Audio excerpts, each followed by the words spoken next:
한 주간 담임 목사님 이제 부재를 많이 느끼는 한 주간인데 현재 잘 아시다시피 그리스도와 튀르키예 이제 성지 순례 중에 계십니다. 담임 목사님과 교육자들 19분, 20분이 이제 성지 순례를 가고 계신데 10월 3일 날 목요일 날 오후 5시에 이제 도착하시는 걸로 알고 있는데 하여튼 좋은 믿음의 여정이 될 수 있도록 또 건강 지키도록 여러분들이 관심 가져주시고 기도해 주시기를 부탁드리겠습니다. 사실 오늘 이제 담임 목사님 부재 시에는 예배국장님이 사실 설교를 전하시는데 지난번 말씀을 전하시기도 했고 또 오늘 제가 이제 뭐 예배국 부국장이니까 이렇게 양보를 해주신 것 같습니다. 지금 손찬호 목사님은 사실 2부도 설교하셔야 되는데 어제 허리가 아프셔갖고 지금 의료인 선교에 계세요. 그래서 좀 기도해 주시기를 부탁드리겠습니다. 제가 지난번에 4부 예배 서시는데 기억이 나는 건 여기 자리 쓰시는데 18년 걸리셨다 그러더라고요. 그래서 저도 그 이야기를 듣고 야, 저는 한 최하 10년은 있어야 4부 예배 쓰겠구나 이렇게 생각을 했는데 그래도 오늘 이렇게 빨리 서게 해주신 또 예배 이렇게 배려해 주신 우리 손찬호 목사님과 뭐 많은 목사님들 장로님들께 감사를 드립니다. 네, 옆에 분들이랑 인사하겠습니다. 잘 오셨습니다. 은혜 많이 받읍시다. 이렇게 인사하셨습니다.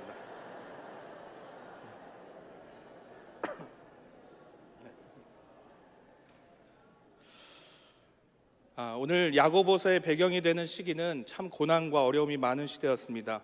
예수님을 믿는다는 그 이유 하나 때문에 핍박과 고난을 많이 받았고 또 많은 아픔도 있었습니다. 그래서 이 야고보는 야고보서를 통해서 마지막 종말의 때를 살아가는 성도의 삶을 이야기하면서 이제 5장에 걸쳐 이 두 가지의 내용을 끝으로 오늘 이 서신을 마감하게 됩니다. 첫 번째는 고난과 아픔의 현실 속에서 인내하자라는 것입니다. 그래서 5장 전반부에 보면 농부의 농사 짓는 일을 통해서 또 우리의 불평과 불만을 입 밖에 내지 말고 원망하지 말라. 또 세 번째는 마지막으로 욥의 인내에 대해서 이야기하면서 우리 성도로서 신자로서 인내하며 견디는 방법에 대해서 설명하게 됩니다. 오늘 이제 두 번째 해당되는 말씀, 사실 오늘 야고보서 5장 13절 이후에 해당되는 이제 유명한 말씀인데 저를 한번 따라해 주시면 고난 당할 때에도 함께 기도합시다. 네, 아멘. 고난 당할 때에도 함께 기도합시다라는 내용입니다. 인내가 우리의 내면과 우리의 의지를 행동에 대한 의지를 나타내는 것이라면 기도는 어떤 적극적인 하나님의 도우심과 개입을 바라는 것입니다. 그래서 우리가 특별히 기도할 때마다 함께 하나님 앞에 무릎 꿇고 기도할 때마다 하나님께서 우리의 삶에 개입하여 주시고 우리를 도우시고 선한 길로 올바른 길로 인도해 주실 줄로 믿습니다. 오늘 그러한 믿음의 축복이 저와 여러분들에게 함께 있기를 간절히 축원합니다. 여러분들은 고난이 좋으세요? 복이 좋으세요? 뭐 물어보나 마나죠. 복이 좋으시죠? 목사님, 복 받는 거 싫어하는 성도가 어디 있겠습니까? 그러시겠죠. 예전에는 우리가 이제 뭐 선물할 때도 수저 젓가락에도 그 작은데 복복자가 써 있었고 우리는 참 복을 좋아하는 것 같습니다. 오죽하면 찌개 끓는 소리가 어떻게 나죠? 보글보글 그죠? 참 복을 좋아하는 민족이에요. 히브리어로 이제 복을 나타내는 게 뭐냐면 저를 한번 따라해 주시겠어요? 바라크. 이 바라크, 이게 복이라는 뜻인데 창세기 1장 28절에 보시면 하나님이 그들에게 복을 주시며 그들에게 이르시되 생육하고 번성하여 땅에 충만하라, 땅을 정복하라. 그래서 하나님이 그들에게 이르시되 복을 주시되 할 때 복이 바로 바라크입니다. 이 바라크의 기본 어근에는 무릎을 꿇다라는 뜻이 있어요. 언제 사람들이 무릎을 꿇게 되나 봤더니 이제 보통은 이제 어떤 왕에게 복종의 의미로 존경하고 경외하는 의미로 무릎을 꿇게 되고 특별히 우리 성도들이 언제 무릎을 꿇을까요? 하나님 앞에 기도하게 될 때 이제 무릎을 꿇고 기도하게 되죠. 오늘 이 야고보서의 저자도 기도하는 사람이었습니다. 유세비우스의 교회사를 보게 되면 이 당시 의인이라고 불렸던 이 야고보가 홀로 성전에 들어가서 모든 어떤 인간의 죄에 대해서 용서해달라고 하나님께 간절히 기도하는 장면이 나오게 됩니다. 그래서 야고보의 무릎이 어떤 무릎과 같다 그러죠? 들어보세요. 낙타 무릎. 그래서 낙타 무릎처럼 딱딱해졌다는 표현을 이 유세비우스의 교회사에 나타나게 됩니다. 그래서 이것을 많이 인용하게 되죠. 그래서 이 바라크 한번 해볼까요? 다시 바라크. 이 복이라는 뜻을 풀이하게 되면 내가 하나님 앞에 기도할 때 원하는 것을 얻고 쟁취한다기보다는 이 기도를 통해서 하나님께로 좀 나아가서 하나님 앞에 무릎 꿇고 기도했을 때 비로소 하나님께서 참 복으로 임하신다는 의미가 되는 줄로 믿습니다. 우리가 고난과 고통이 여전히 있죠. 그러나 그럴 때마다 우리가 기도의 자리를 통해서 하나님과 깊은 교제를 나누고 또 그 가운데 하나님의 때에 귀한 복을 받게 되는 저와 여러분들이 되시기를 간절히 축원합니다. 자, 오늘 야고보서 5장 13절을 보게 되면 함께 읽어볼까요? 너희 중에 시작. 너희 중에 고난당하는 자가 있느냐? 그는 기도할 것이요 즐거워하는 자가 있느냐? 그는 찬송할지니라. 아멘. 고난 중에 기도는 참 특별하죠. 우리가 평소에 쉬지 않고 정말 주님의 말씀대로 기도하면 좋은데 우리의 삶이 평안하고 정말 아무런 문제가 없다면 그 기도의 자리에 선다는 것이 쉽지가 않습니다. 저도 오늘 말씀을 준비하면서 제 인생에서 언제 가장 기도 많이 했는가를 생각해 보면 20대 시절에 그 감리교 신학대학을 들어갔을 때, 그러니까 신학생 시절에 허리 디스크 때문에 고생했던 적이 있습니다. 아마 인생에서 절실하게 그때 기도를 했던 것 같아요. 야, 이게 허리를 젊은 시절에 못 쓰는 게 아닌가. 병원에 갔더니 이제 뭐 20년 전이니까요. 의사 선생님이 겁을 주시는 거예요. 뭐 허리를 한 20cm 째야 되고 몇 군데 심을 박아야 되고 틀어진 것을 해야 되고 뭐 한 달여 이상을 입원해야 되고 그다음에 뭐 뛰지도 운동도 심한 거 못 할 수도 있고. 그러니까 제가 그 이야기를 들으니까 불구가 아니면 진짜 평생 허리 때문에 고생해야 되는 건 아닌가? 이런 걱정 때문에 이제 밤잠을 못 이루면서 열심으로 기도했던 때가 생각이 납니다. 사실 우리는 감기라도 걸려야 문득 하나님을 떠올리고 하나님의 기도의 자리에 서게 될 때가 많이 있습니다. 우스갯소리로 이분이 어렸을 적에는 부모님이 기독교인이라서 교회를 잘 다녔는데 크면서 어떤 계기로 인해서 스님이 된 분이 있어요. 홀로 이제 이 출렁다리를 이렇게 건너다가 바람이 갑자기 심하게 분 거예요. 그러니까 이게 떨어질까봐 놀라갖고 기둥을 붙잡고 막 자기도 모르게 이렇게 얘기한 거죠. 아이고 하나님 아버지 부처님 예수님 살려주세요. 그러니까 우리도 어때요? 급하게 되면 다 나오잖아요. 우리가 인생살이를 살다 보면 여러 가지 국면을 맞이하게 되는데 그 인생 한편에 어떤 고통이라는 폭풍우가 한번 휘몰아치게 되면 너무나 고통스러우고 아플 때가 많이 있습니다. 그런데 이제 이것이 한 번, 두 번 지나고 또 나도 인식하지 못하는 사이에 그 어려운 일을 통해서 우리의 몸과 마음이 조금 단단해지고 또 우리의 여러 가지 삶의 정신적인 영적인 부분들이 모든 삶의 과정 중에 단단해지고 여물해지는 것을 확인하게 됩니다. 물론 앞서의 뭐 허리 수술이나 뭐 부러지고 기부스하는 것은 그래도 관리를 잘하면 우리가 큰 걱정이 안 됩니다. 근데 진짜 어려운 질병들은 신방 가보면 뭐 수술을 하기 어렵거나 또 특별히 암질환 등이 있습니다. 우리가 막상 일기가 안 되더라도 암질환 같은 거는 진단받고 선고하게 되면 어때요? 막막하고 걱정이 되고 잠도 안 오죠. 그러나 그런 모든 육체의 질병일지라도 주님은 반드시 고치시고 회복시키시고 소생시켜 주시는 하나님이 되시는 줄로 믿습니다. 특별히 그러한 질병들을 통해서 하나님의 놀라운 역사를 이루어 가시는 주님을 만나시고 또 우리의 길이 막힐 때 열어주시는 하나님이 되심을 믿고 여러분들이 회복을 넘어 승리하는 우리 모든 성도들이 되시기를 간절히 바랍니다. 우리는 비로소 우리의 모든 사방이 막히고 사방에 우겨쌈을 당했을 때 비로소 하늘을 쳐다보게 됩니다. 막상 열려있을 때는 안 보게 되는데 사방이 막히고 나니까 하늘을 바라보게 되고 새로운 것을 보게 됩니다. 우리의 아픔과 고난과 역경과 또 질병이 찾아올 때 특별히 기도를 통해서 하나님과 연결되고 하나님과 만나게 되는 중요한 통로가 되는 줄로 믿습니다. 그래서 기도를 통해 여러분들이 하나님을 발견하시고 진정한 하나님과 연결되고 또 하나님의 역사를 이루어가는 그러한 귀한 축복된 성도들이 되시길 간절히 바랍니다. 우리가 비록 고난의 때라 할지라도 너무 절박해서 기도밖에 할 수가 없어서 정말 하나님 앞에 가까이 설 수밖에 없을 때가 비로소 아까 얘기했던 바라크, 하나님께서 복 주시는 때인 줄로 믿습니다. 여호와를 가까이함이 내게 복이니라. 그래서 우리에게 이 고난과 고통은 손해와 손실만을 주는 것이 아니라 때로는 그 일들을 통해서 하나님을 발견하고 우리의 모든 인생의 영역들을 다시 한번 돌아보게 되고 또 그 일을 딛고 일어설 때 우리는 조금씩 하나님 안에서 강해지게 될 줄로 믿습니다. 오늘 야고보서 1장 5절을 함께 읽어보면 함께 읽어볼까요? 자, 시작. 너희 중에 누구든지 지혜가 부족하거든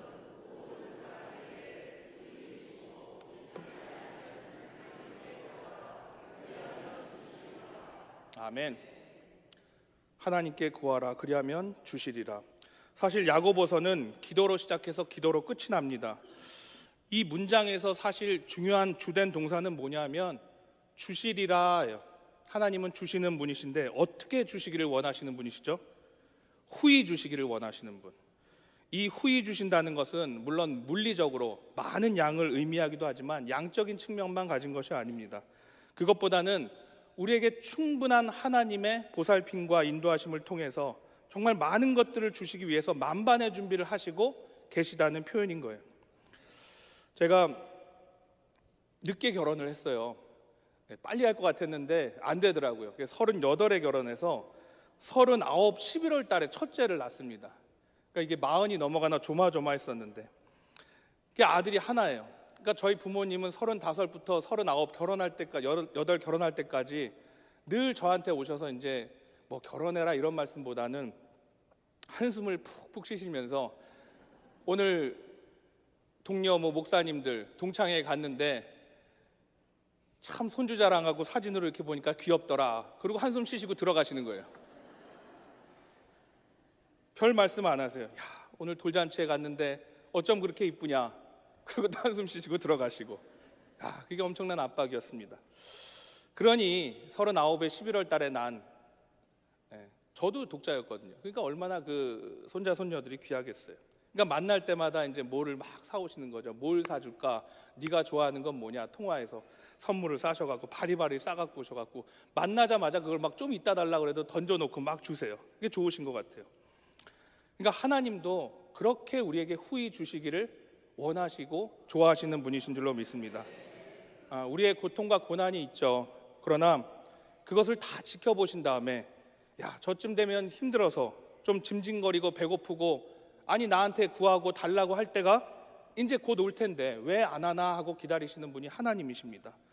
그래서 아주 그냥 작정하고 많은 것들을 준비하시고 풍족하게 주시길 원하시는 그런 하나님의 모습이 오늘 후히 주시기를 원하시는 하나님이 되시는 줄로 믿습니다. 두 번째는 13장에 보면 너희 중에 고난 당하는 자가 있느냐 그는 기도할 것이요 즐거워하는 자가 있느냐 그는 찬송할지니라 그래요.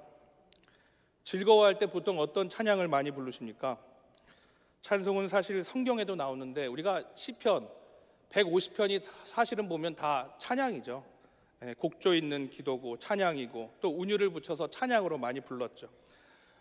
믿음의 선배들이 시를 지은 것에 또 하나님을 고백하는 그 기도문에 이야기들을 모여서 그것이 시편이 된 것인데 시를 가장 많이 쓴 사람은 누구죠?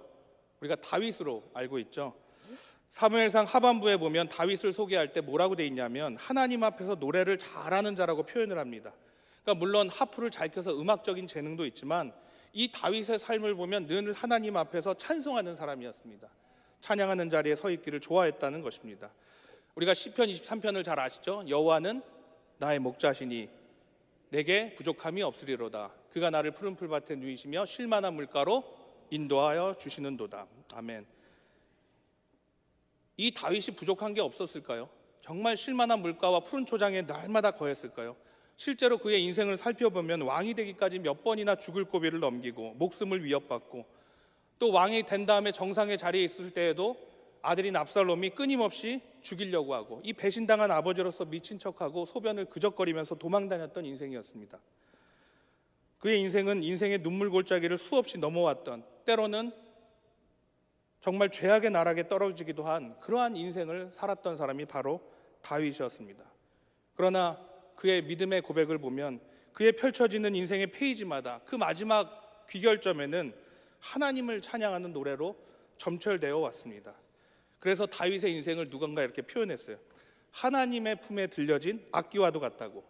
하나님께서 마음껏 연주하고 정말 이스라엘 백성들의 눈물과 기쁨과 소망과 환희를 통해서 하나님을 드러내는데 하나님을 찬양하는데 쓰임받은 자가 바로 다윗인 줄로 믿습니다. 그래서 13절에 너희 중에 고난당하는 자가 있느냐 그는 기도할 것이요 즐거워하는 자가 있느냐 그는 찬송할지니라. 우리가 어떠한 일에 처하든지 하나님 앞에 기도하고 찬송의 자리에 서야 될 줄로 믿습니다. 야고보서 5장 13절의 말씀을 보면 고난 속에 기도하는 것이 쉬울까요? 즐거움 속에 찬양하는 것이 쉬울까요? 어떠세요? 해보시면 알겠지만 사실 전자가 많습니다. 그러니까 우리가 즐거움 속에서 찬양하는 것은 실제 쉽지 않습니다.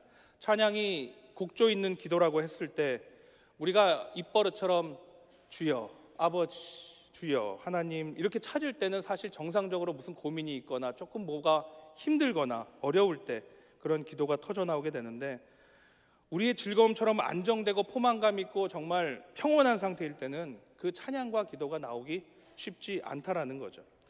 사도행전 16장에 보면 한밤중에 기도하고 찬송하고 찬송하고 기도하고 또 찬송하고 기도하는 바울과 실라의 모습을 보게 됩니다.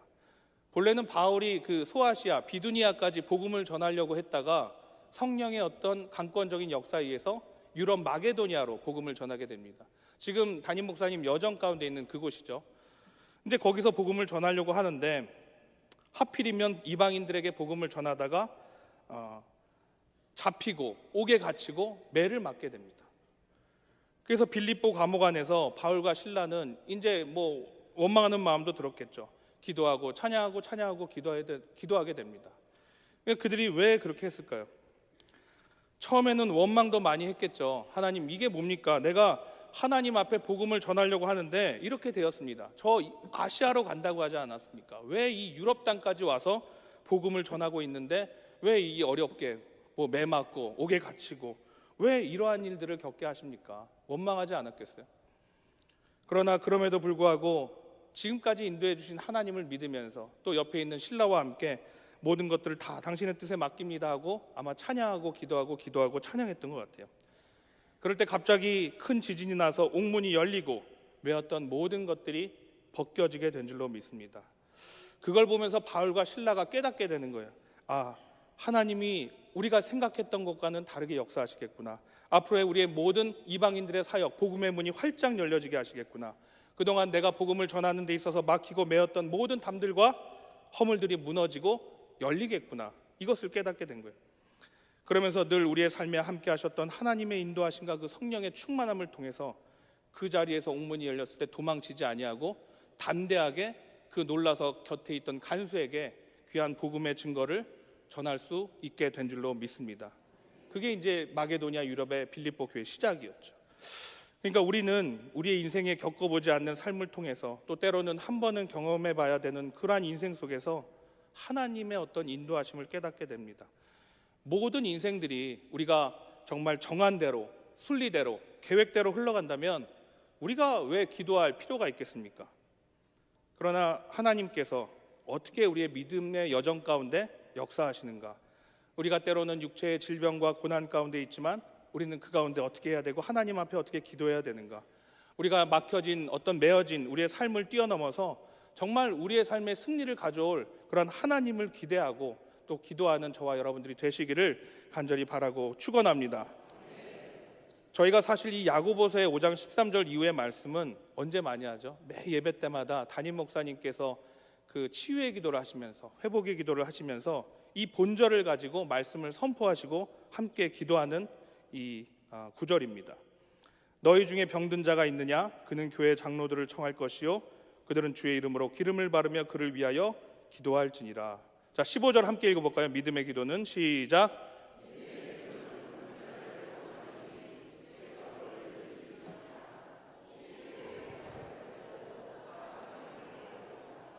아멘. 사도 바울이 신약성서에서 이 병에 대한 이야기가 나오면 사실은 어떤 영적인 병듦에 대해서 이야기할 때가 많이 있습니다.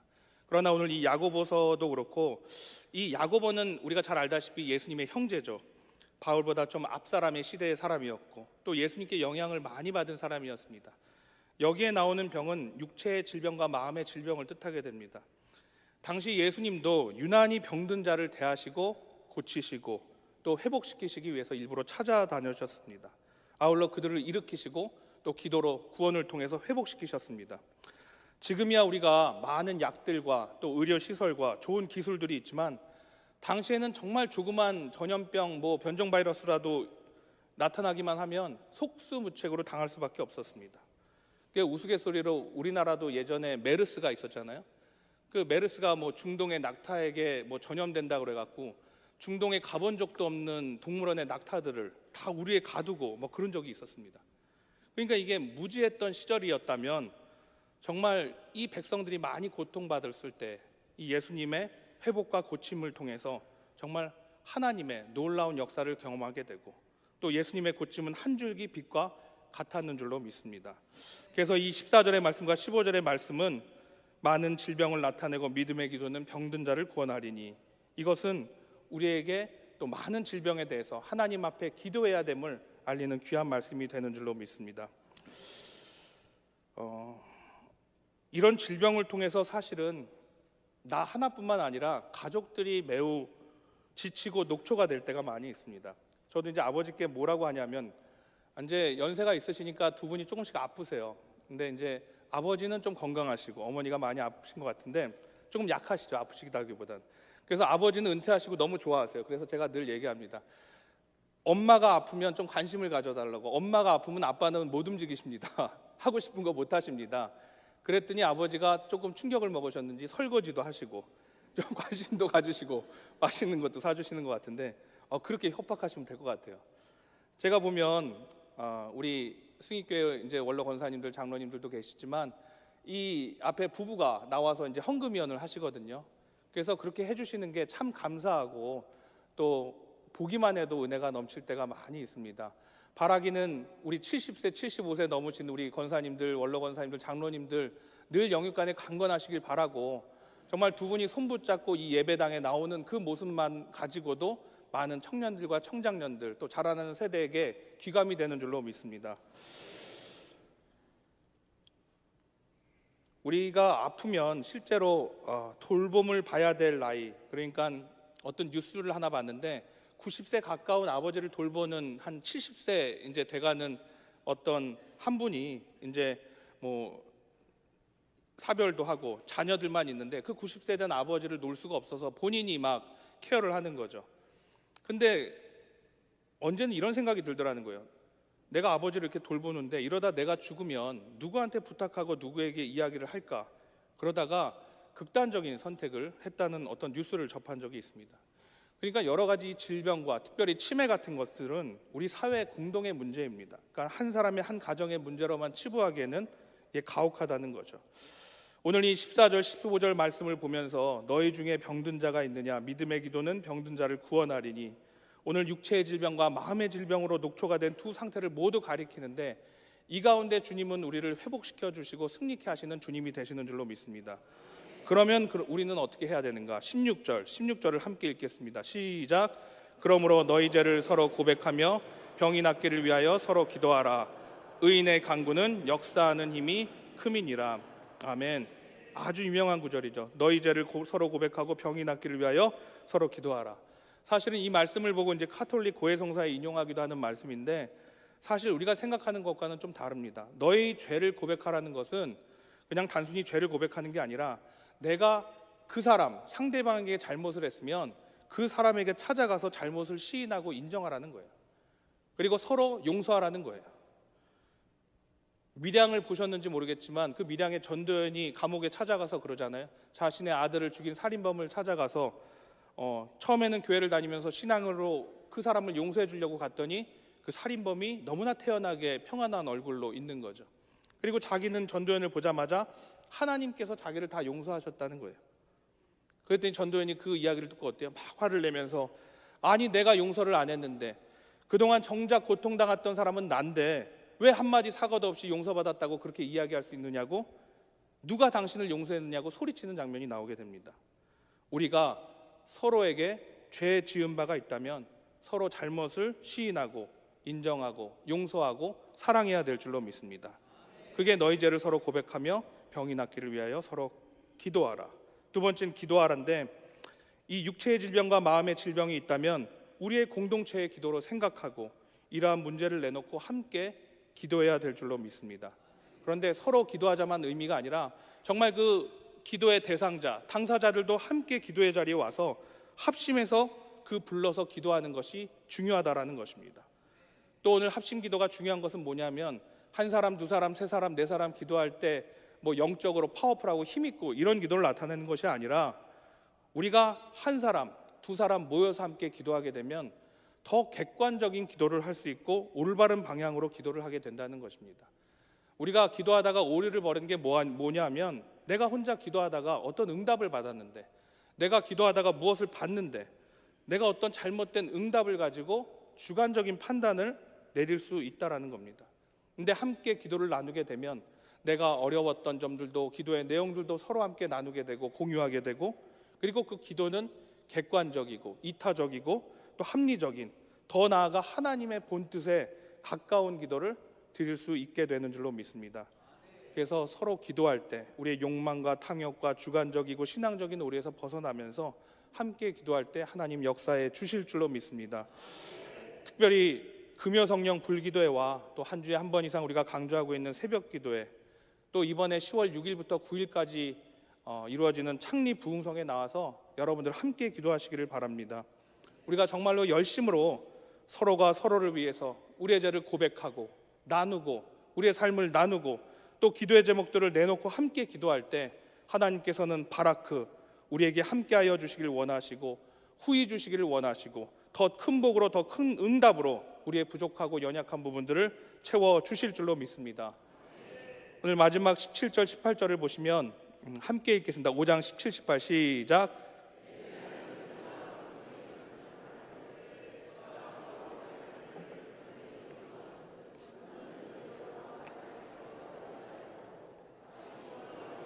하늘이 비를 주고 땅이 열매를 맺었느니라. 아멘. 특별히 야고보가 야고보서를 마치면서 이제 엘리야의 예증을 들고 있습니다. 왜 하필이면 그 많은 선배들과 선지자 중에 엘리야를 썼을까요? 물론 엘리야는 우리가 잘 알다시피 기도하는 선지자였고 하나님의 능력을 많이 받은 선지자였고 또 불의 응답을 받았던 사람이었습니다. 그러나 그것 때문일까요? 17절 앞부분을 보시면 엘리야는 우리와 성정이 같은 사람이로되 그래요. 그러니까 이 성정은 뭐냐면 본성을 가리킵니다. 그러니까 엘리야도 우리와 같더라는 거예요. 그가 불의 응답을 받았던 선지자였고 능력이 있던 선지자였고 하나님의 부름을 받은 능력 있는 선지자라 할지라도 언제나 어려움과 고난 앞에서는 낙심하고 연약해질 수 있는 사람이라는 것이죠. 그러니까 우리와 같다라는 거예요. 우리의 본성도 그러합니다. 우리가 자발적으로 기도하고 정말 하나님 앞에 서면 좋지만 그 자리에 서지 못하고 게으를 때가 많이 있죠. 내 스스로가 신앙적으로 영적으로 충만하고 스스로 발동 걸리면 좋은데 때로는 엎어지고 투덜대고 낙심되는 것이 우리의 믿음입니다. 그러나 그런 엘리야도 하나님 앞에 가까이 가서 기도하고 늘 기도의 자리에 섰더니 하나님의 능력이 그에게 임하고 하나님의 귀한 사람으로 세워주셨는 줄로 믿습니다. 그러니 하물며 너희들 일까 보냐 그러시는 거예요. 우리가 정말 우리의 기도의 자리를 소중하게 여기고 정말 주님 앞에 한 걸음 다가서서 하나님께 간절한 마음으로 기도하면 하나님께서 그 기도를 들으시고 또 응답해 주시고 함께 일하여 주시는 줄로 믿습니다. 아마 여러분들이 기도의 자리에 서는 그 순간부터 하나님께서 일하고 계시는 줄로 믿습니다.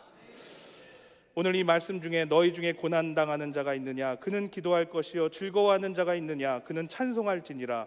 너희 중에 병든 자가 있느냐 믿음의 기도는 병든 자를 구원하리니 주께서 그를 일으키시리라. 우리 16절 한번 같이 하고 마칠까요? 시작. 그러므로 너희 죄를 서로 고백하며 병이 낫기를 위하여 서로 기도하라. 의인의 간구는 역사하는 힘이 큼이니라.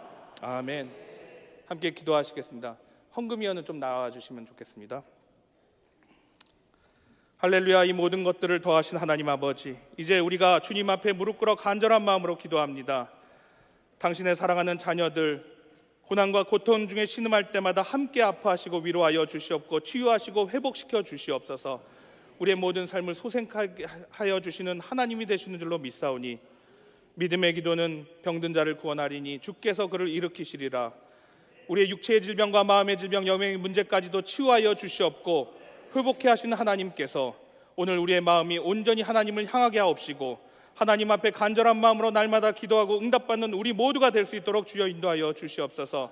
우리 승익교회를 만민이 기도하는 집으로 세워주시고 정말 함께하는 이 기도를 통해서 하나님의 놀라운 역사를 이루어가는 우리 모두가 될 수 있도록 주여 인도하여 주시옵소서.